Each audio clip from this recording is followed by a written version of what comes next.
Welcome, my friends. It's so good to see you. And as you can see, I have joined my friend Mark in front of a GROB. GROB has some of those unique, exceptional capabilities that no one else can do. And Mark, my friend Mark, I've deep dived with him before. He knows so much. I'm excited to learn. Mark, when I think of GROB, I think about the bed going upside down. I think about the main spindle. The further it goes into the part, the more rigid it gets, and that to me is unique. But I know you, and people think I get excited on camera. When we talk GROB, you get excited, my friend. So let's hear about what inspires you to continually work with GROB day in and day out. Sure. Yeah, well, first off, GROB, great company, German manufacturer, but it's important to mention that we also build and manufacture in Bluffton, Ohio. So we've got now close to 500,000 square feet, right around 900 employees. So all the machines, all the automation, spindle rebuilds, everything's happening in Ohio. So this machine here is our G550. It's about a 35-inch work cylinder, 630 millimeter pallet. We've got two machines smaller, our G150, G350, those are 22, 26-inch work cylinders. And then we have one larger than this, it's a G750. That's about a 51-inch work cylinder, but all the same kinematics. Are you getting all this? I am, I'm absolutely getting all of this. This is amazing. So good. So a couple unique things about the machine, as Tony mentioned, certainly is our kinematics. So unique concept. One, again, we can invert the table upside down, 180 degrees. So you get the free fall of chips, you're not remachining. Certainly great when you're doing automation, things like that, just being able to, even if you can't machine it upside down, being able to dump the table over at the end of the cycle, keep all the chips and coolant inside the machine versus bring it out to a load station. I don't know how many shops I've been to where there's a shop vac sitting next to the load station, sucking up chips. So just being able to keep it inside the machine is great. So that's great. Again, you mentioned the spindle being a horizontal, super unique. Tony, any brochure that you look at with a machine, they show you this cube, right? This big blue cube. This is what you can put on our table. But they don't necessarily say put a 6-8-inch projected tool in that spindle. Now that cube begins to shrink, right? So with this concept, we can always have max workpiece, max gauge length tool without any interference. So again, larger workpieces in a smaller size machine, or filling out that work cylinder. Maybe it's not a large piece, but you got a pyramid, op 10s, op 20s, things like that. So just being able to utilize a smaller machine, getting bigger parts, or filling out the work cylinder. So those are some of the big ones that we usually like to talk about. Yeah, Mark, a couple of the notes I want to hit on again, because it's so important to understand, is that fact that the bigger, and part, everyone wants to maximize this workspace. Yep. So the parts are getting to that maximum space. And a lot of us in our head, we don't do the math going, well, I have this much space on my table, so we're ready to go. And we don't think about the overhang of the tool. So it's important to understand that you're able to back out far enough to give yourself the space,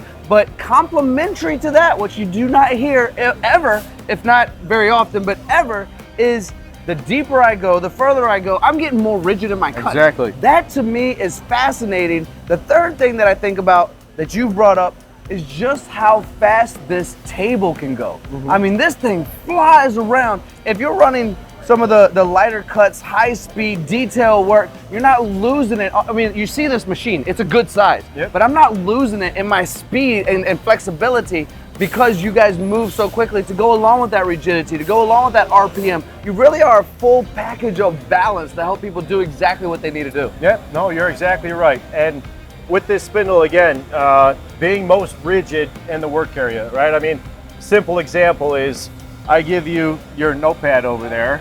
You don't write like this, Exactly. right?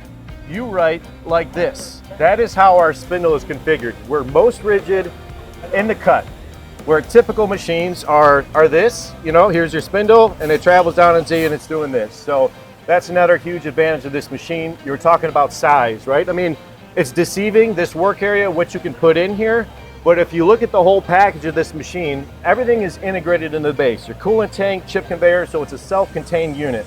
A lot of machines you look at, you may have high pressure pumps over here, paper filtration over here, so that's all, I mean, black hoses, old Dorito bags on the floor getting, you know, dirt, dust. So it's a nice self-contained unit. And when you look at all that, typically we're about the same floor space or less. Ah, that's intriguing to me because you're right. We think of it as the box the machine's in, but when you start throwing in all of the, whether it's a parts catcher or a parts washer or a chip conveyor or whatever goes along with it, we are getting darn near, if not exactly the same size, aren't we? Yeah. All right, can I nerd out with you a little bit? Let's do it. Because I just really love the concept of being able to go into a cut and my rigidity is stronger there. Yeah. Because I think about the days of machining where I had to, if I would regularly have, let's say, a short end mill, right? Yeah. And I'm making a cut, that's where I'm gonna do my roughing, that's where I'm gonna do my hard work. But if I have to reach into something, I know in my program, in my CAD system, I'm gonna reduce everything by about 75% because I can't make that cut. That's just not the case with you guys, and I love that. It's the exact opposite. And you know, we're talking about earlier long tools, right? Not ideal, right? You want to use the shortest possible, get inside the workpiece so you can get aggressive, things like that. With this spindle fully extended into the work area, we're about 85 millimeters from the spindle face to the center rotation. So as soon as you put a standard holder in the spindle, we're at center line or just beyond it. Where a lot of machines you find this dead space. You're having to build your tools out, things like that, right? So long tools, we can do it, great, not ideal, but we can also use very, very short tools and get really aggressive in the cut. I want to kind of transition this conversation because we're having fun with the capability of the machine. But what if somebody out there is watching right now and they go, Mark, Tony, that's overkill for me. I don't need all of that. But the truth of the matter is we don't know what tomorrow's gonna bring. And these machines can do the majority, if not everything, of what someone wants to do. So I want to address the customers that are potential out there when they go, well, I have an option of A, B, C, and D, and I know the GROB machine, I know it'll work for me, but I just don't have the work for it right now. How do we speak to them? Yeah, well, I think what we find a lot is people start with a certain level machine, not knocking any machine, right? Of course. It's entry-level 5-axis. But what we see is they quickly find the limitations of those machines, and then they're looking for next level, right? So I guess my point would be is, I mean, why start with something when there's no next level here? This is it, right? So if you think you're gonna grow into 5-axis, you can start with something like this versus making those steps, pulling a machine out, rigging in the new one, so on and so forth. And you know, you start with something that you're never gonna outgrow. I just had a conversation, to your point, Mark, about the evolution of machine shops currently and what happens through the psychology of making a decision. And it seems that a lot of us, and I'm gonna face this way so they see the angle that I'm talking to you about. A lot of people, here's the decision-making mode. Then we go here to make that purchase. Then we end up all the way back here again to go almost right back where we started because of the failures and lessons we learned here that brought us right back to what we should have done in the beginning, and we lose months, if not years of time just to get right back to start again. It's like playing the game of chutes and ladders. Yeah. And you can either climb that ladder immediately and get where you're supposed to be, or you can go through failure, keep hitting those chutes and try and get to the end of the board. This is, to me, is that game changer, that level up, that eating the mushroom if I'm Super Mario Brothers to get bigger and do better. Yeah, this is game over. Right Game here. over.